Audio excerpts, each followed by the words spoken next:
twongera gutera akamo abashikiriza amanza n'inyamiramabi guhindura ingendo maze icaha bagitohoze neza ku mpande zose mu ntumbero yo kwerekana ingene bakora icaha azoshumbushwa maze hapfungwa bagirizwe ivyaha bikomeye bamwe barekuwe hari ico bonona mu kibano c'abantu. Uyu mwaka turangije dusanga ivyaha biza imbere y'ibindi ari ibi.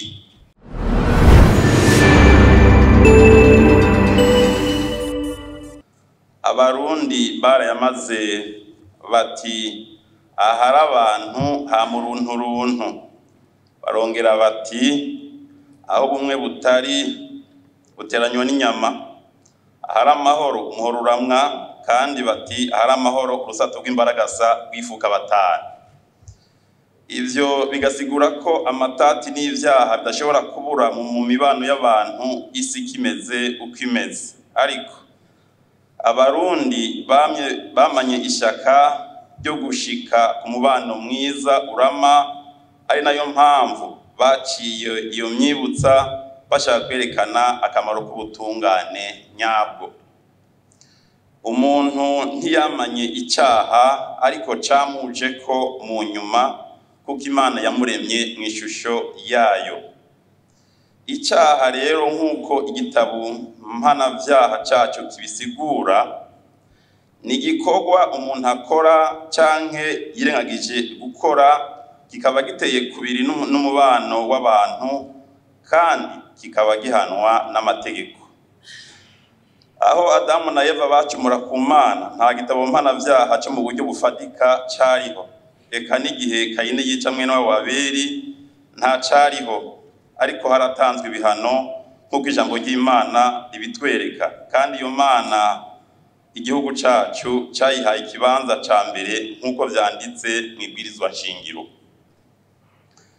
Imana nkuru kwibirengeye niyo yaca imanza, ikaba umushikiriza amanza, ikongera ikaba umucamanza. Mu nyuma ubwo bubasha Imana yahavuye ibuha abantu, maze uvugishwa n'Imana Mose aca yandika ivyagezwe, arivyo vyahavuye biba urufatiro mu kwandika ibitabo vy'amategeko yabaye agenga imanza z'ivyaha canke yagenga imanza z'amatati.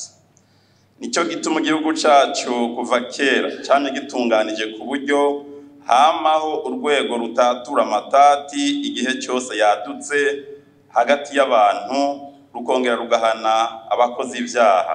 Ivyo bikaba bitekanijwe mu ngingo y'amajana 210 y'ibwirizwa nshingiro ya Repubulika y'u Burundi.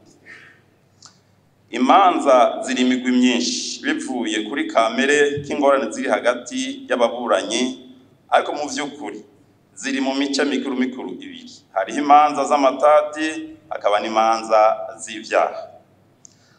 Umuntu aciye ibigori mu murima wa Murundi atamuhaye uburenganzira abakoze icaha cy'ubusuma bukabije. Uwakorewe ico caha yitura inyamiramabi canke mushikiriza amanza. Ariko urimye itongo agitigiwe hama akaza uwundi muntu akavuga ko ari gwiwe agashaka kuri mwaka, ayo acaba amatati. Abo baca bitura abahuza bo ku mutumba, udashimye akongureza muri sentare. Iki civugo tugiye kuzogenderamwo kije mu gihe nyaco kuko gihuriranye n'imbonakazoza y'igihugu, aho mu mwaka wa 2040 Burundi buzoba ari igihugu cifashe, hama mu mwaka wa 2060 ikaba igihugu giteye imbere. Iki civugo kigamije gushira mu ngiro iyo mbonakazoza. Aho rero ubushikiriza amanza busabwa guhabera amaso kugira ngo urwego rw'ubutungane ntirusigare inyuma mu iterambere kandi ntirube intambamyi mu iterambere ry'igihugu, ahubwo ubutungane butiza umurindi iryo terambere mu guca imanza neza kandi n'ingoga zikongera zigakurikizwa vuba. Umuburanyi yemera ko arushijwe akirinda kudindiza imanza yunguruza kandi atakura afise abaterereye mu iterambere ry'igihugu. Abahinga mu vy'ubutunzi barakwiye kwerekana neza uruhombo igihugu n'umuryango bigira ku rubanza rumaze ikiringo kanaka, hama habe guhimiriza abacamanza n'ababuranyi kutadindiza imanza, n'amategeko azoheze ahinduke yisunze ico cigwa mu gusha ibiringo amatohoza yomara kuri parake na sentare. Abantu mu butungane barangana, ariko iyo ubutungane bubuze haba habaye ubusumbasumbane mu bantu. Ijambo umucamanza rikomoka ku ijambo ry'igiswahili kunyamazisha, naryo rigasigura mu kirundi gucecekesha. Ku vy'ukuri umucamanza aca imanza zibereye aba acecekeshejwe, ijwi ryose rivuga ikinyoma kugira ngo ubutungane bwame bushizwe hejuru mu gihugu. Aho ubutungane rero bubuze, aho hantu haba hacecekeshejwe ijwi ry'Imana. Twihweje rero uko imanza itohozwa mu gihugu zikongera zigacibwa, dusanga imanza rero hamwe zidindizwa n'abantu baburana badafise ukuri, kanatsinda mu rubanza haburana babiri ariko hafise ukuri umuntu umwe.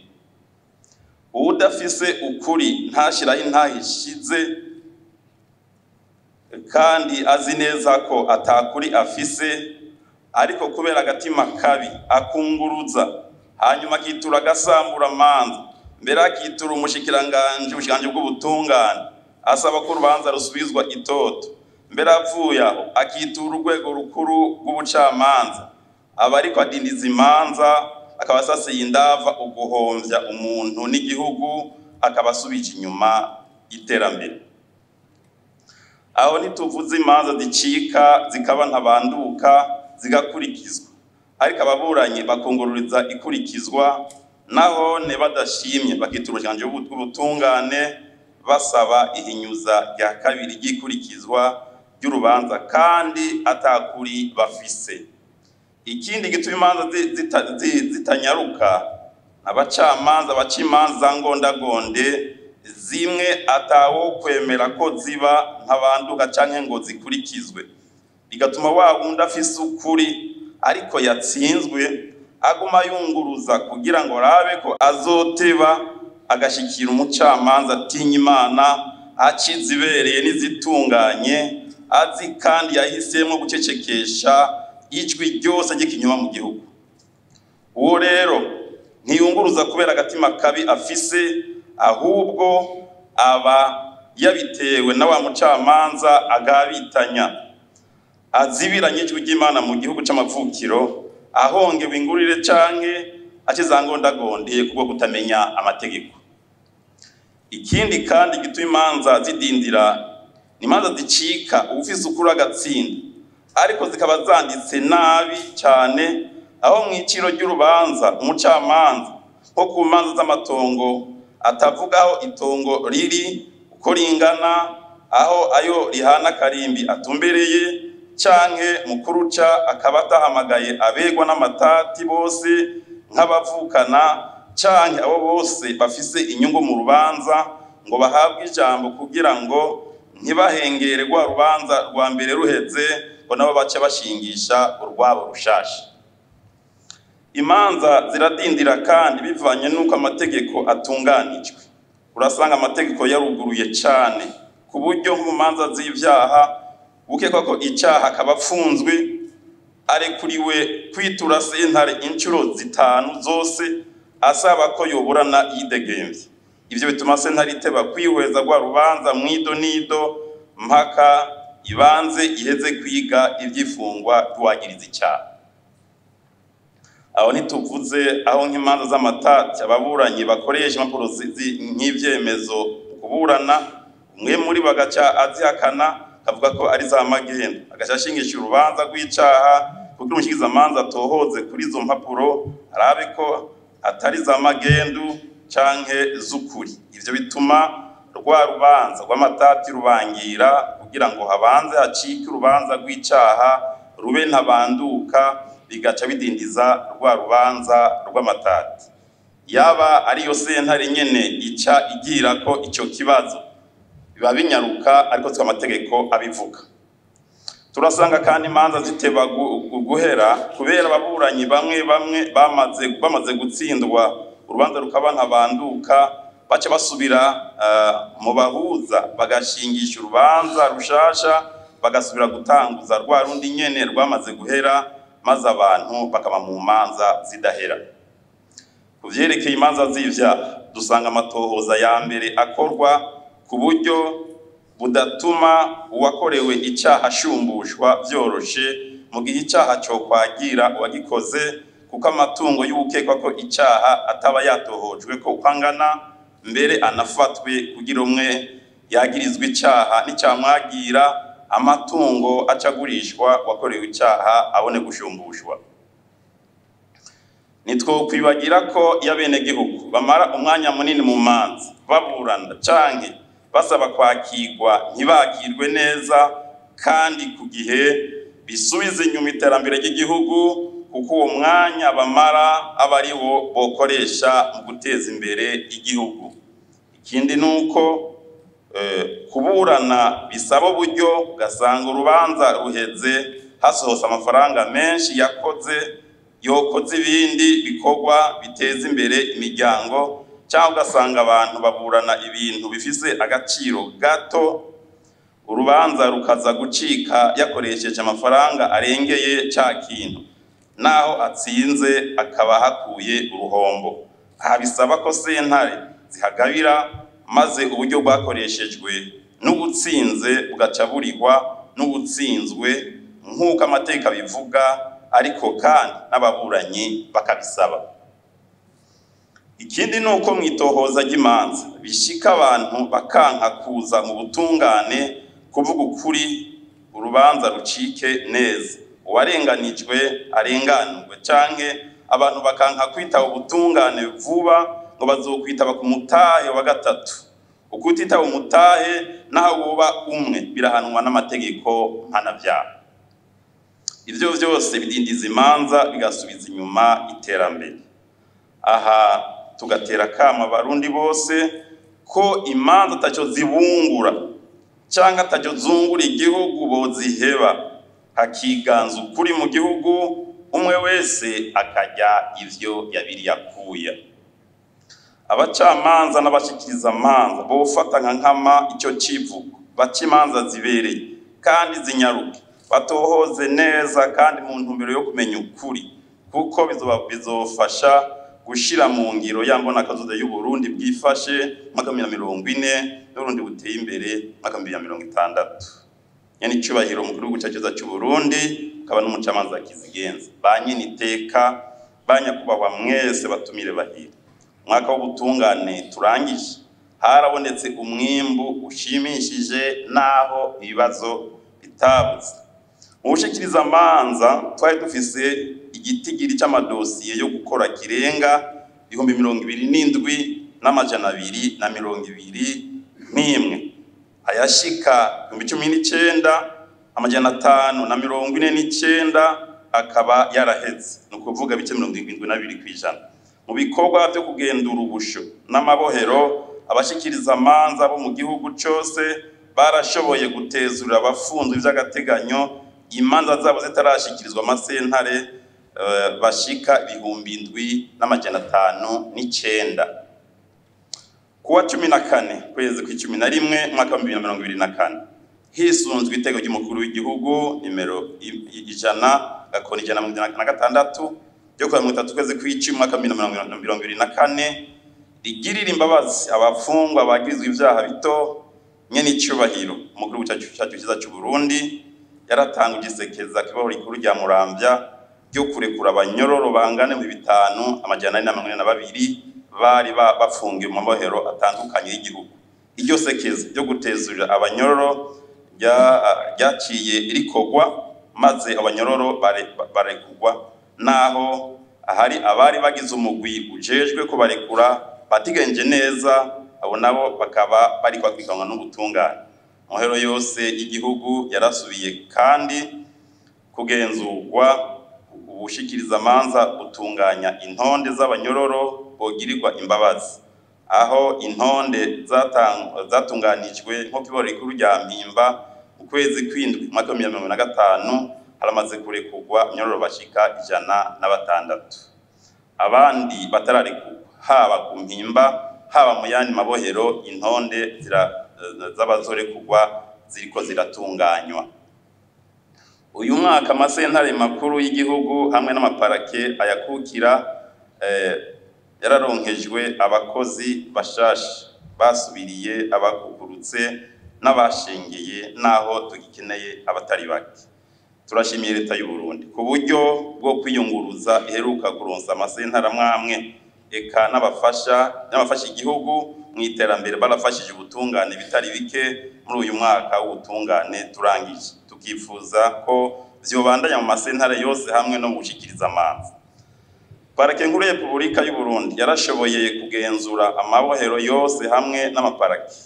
Aho hose twarashoboye gusuzuma ibikorwa by'abashikiriza amanza, turongera turahanahana ivyiyumviro bijanye n'ingene ibitagenda neza vyokosoka. Nico gituma umwimbu ujanye n'akanovera k'ibikorwa by'abashikiriza amanza utera wiyongera, eka no kubitigiri no kubijanye n'ubwinshi umwimbu ni mwiza cyane. Urwego rw'ubutungane ruri ku kivikoko, naho muri rusangi dushima ibikorwa byaranguwe n'abashikiriza amanza, abanditsi n'abanyamabanga b'amaparake muri uyu mwaka dusozereye intambamyi zabuze. Mu ntambamyi nyamukuru twaronse mu bushikiriza amanza harimo izi: abakozi baracari bake umuntu agereranije igitigiri cyabo n'ibikorwa bihari, eka n'ibikoresho bifasha abo bakozi mwirangurwa ry'imirimo yabo ya misi yose ahatari hake byarashaje, ahandi nta bihari. Aha twovuga cyane cyane amamashini nyabwonko n'imiduga y'amaparake ahatari hake ntayo bafise. Mu maparake baracandikisha ikaramu idosiye, bahejeje bakaziha umunyamabanga wa parake kugira bimwe vyandikwe ku mashini. Ivyo biratuma cyane umwanya munini utakara n'ibanga ry'amatohoza ntiribikwe neza. Twifuza ko umushikiriza amanza wese aba afise imashini nyabwonko yiwe n'akamashini gasohora ivyanditswe kitwa imprimante kugira ntasubire gutakaza umwanya. Harabaye kandi n'abadohotse kwibanga barigenza nabi. Abo rero bamwe barahanuwe abandi barahanywe. Twizeye ko amakosa ateza iceye urwego rwose agiye kugabanuka. Amabohero aracarimwe abafungwa benshi, zimwe mu mvo zibituma nuko abashikiriza amanza bataritaba ku bwinshi.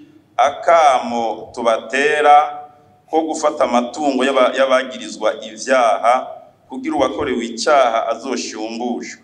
Bituma rero umushikiriza amanza aca yihwabira gushira wa muntu mwibohero kuko atabona uko yosigurira uwakorewe icyaha amubajije ukuntu azorihwa ivyibazabuwe canke yatakaje. Aha twongera gutera akamo abashikiriza amanza n'inyamiramabi guhindura ingendo maze icyaha bagitohoze neza ku mpande zose mu ntumbero yo kwerekana ingene uwakorewe icyaha azoshumbushwa maze hapfungwa bagirizwa ivyaha bikomeye, bamwe barekuwe hari ico bonona mu kibano c'abantu. Uyu mwaka turangije dusanga ivyaha biza imbere y'ibindi ari ibi: ubusuma bukabije bubuza gitigiri 5,451, ugukubita no gukomeretsa umuntu igitigiri 2,505, amasanganya mw'ibarabara 1,134, kwambura umuntu twiye kugwenge 633, gukora no gukoresha impapuro z'amagendo 443, gufata abakobwa n'abakenyezi ku ngufu 415, guhohotera uwo bubakanye 271, kugumuka ku ngingo za sentare 212, ukurandura imirima 169, urudanaza rw'abantu 109, ubuhemu ku giti cya 78. Ibi vyaha kugira ngo umwaka utaha bizobe vyagwanijwe bikwiriye, tuzokwicara dusorongore imvo zituma abenegihugu babikora, hama dutore umuti urama. Muri uyu mwaka w'ubutunganiro dutanguye, agomba nsabe abashikiriza amanza ko basubira bagakora bivuye inyuma kugira barushirizeho umwimbu baronse. Uruhara rw'urwego rw'ubutungane, umuvuduko w'iterambere mu gihugu intasubirizwa, akanovera k'ingingo zifatwa muri ico gisata niho kazotuma umuntu wese ari mu gihugu akora utwiwe adakebaguzwa, kuko azoba yizeye ko we n'amatungo yiwe bikingiwe. Mu guheraheza, nashaka gusaba abashikiriza amanza ko igicivugo cy'uyu mwaka bogifata muzirikanye kugira bazokigendere umwaka wose. Dusabe igihugu naco kibashigikire mu vyankenerwa, na cyane cyane kuduza agahembo kabo, kuko mu ndaharara inzara akazinduka inzigo. Nyanicubahiro mukuru w'igihugu cy'u Burundi, mukaba n'umucamanza kizigenza, banyeniteka banyakubahwa batumire bahiri. Inyuma y'ikiruhuko c'abacamanza n'abashikiriza amanza, aho intahe z'icese zari zarahagaze, nagomba nsozere nsaba nyakubahwa mukuru wa sentare Ntahinyuzwa ace yugurura icese imiryango y'amasentare yose mu gihugu. Niharamba ubutungane mu Burundi bwacu. Murakoze, Imana niduhezagirane.